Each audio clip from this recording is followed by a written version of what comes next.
I can't pick. They taste different, and the choice will depend on the time, the place, and the preference of the person. Dustin bit the bullet and offered a neutral opinion.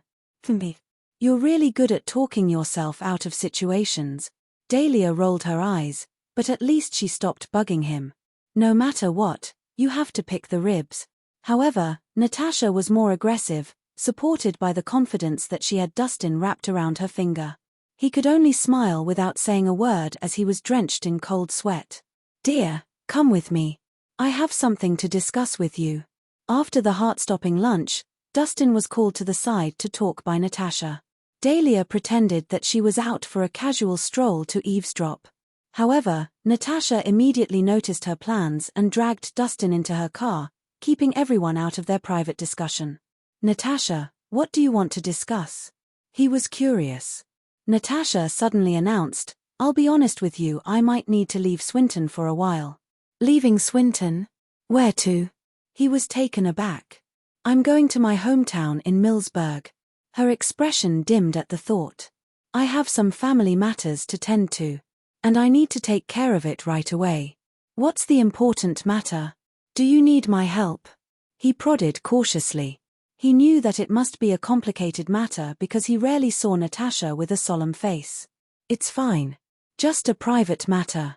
I can take care of it myself. She squeezed a smile at him. She wanted to tell him the truth very badly, but she couldn't do so.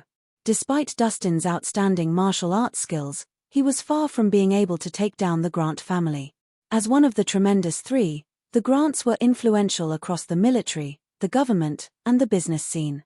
One could say that they were invincible in the southern province. A single individual could never fight against a top dog like the Grants, and the last thing she wanted was to get him involved in the mess. Natasha, you must let me know if you are in trouble. Don't put on a brave face and pretend that everything's fine, he assured her with a serious face. Don't worry. I know what to do. She beamed at him, looking relieved.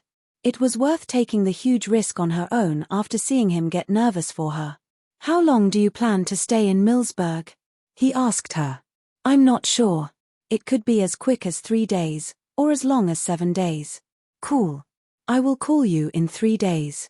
If you haven't settled the issue, I will head over to help. He was being serious. No, it's fine. She shook her head and rejected his offer. But he cut her off and insisted. You don't have a say this time. Just listen to me. All right. She gave him a helpless nod, but her heart was bursting with joy. At that moment, someone rapped on the car window. It was Dahlia, standing out there with a hostile look in her eyes. What are you talking about? Are you not done yet? Shall I serve you tea?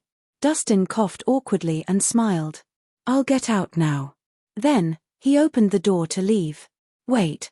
Natasha suddenly reached out and wrapped an arm around his neck.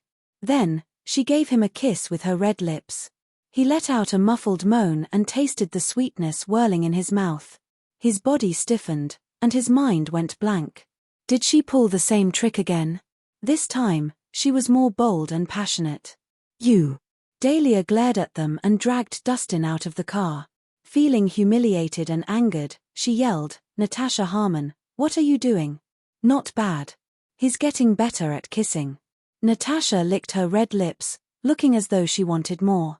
Flashing a suggestive smile, she said to Dustin, stay home while I'm gone. I'll be back in 2 days for you. With that, she stamped on the accelerator and sped away. She's shameless. Dahlia stomped furiously.